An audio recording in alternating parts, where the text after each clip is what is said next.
Does your solar inverter trip right when the sun is brightest? This video explains why your system experiences grid voltage rise and how to address it. Welcome to Flirting with Technology. If you find this guide helpful, please like, subscribe, and share. When your inverter stops working, it often displays a high voltage fault. This usually means the voltage coming from the grid is too high for the system to push power back into it. Think of electricity like water. Your inverter must push voltage higher than the grid to export power. If the grid pressure is already high, the inverter cannot push against it. It is a simple equation. When high solar production meets low household energy usage, the local grid voltage spikes. Once it exceeds your inverter's safety trip limit, the system shuts down.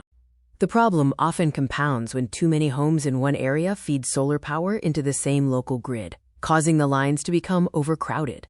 The physical infrastructure matters too. Long, thin cables create high electrical resistance. This causes a larger voltage rise compared to shorter, thicker cabling. Sometimes the issue originates with the utility provider.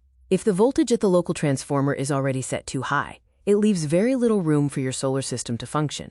A critical warning: never attempt to manually change your inverter's safety limits. It is dangerous and against regulations. Always identify the root cause instead. To find the source of the problem, measure the voltage at both the grid connection and the inverter to determine the actual voltage drop. You can help balance the grid by consuming your own solar energy.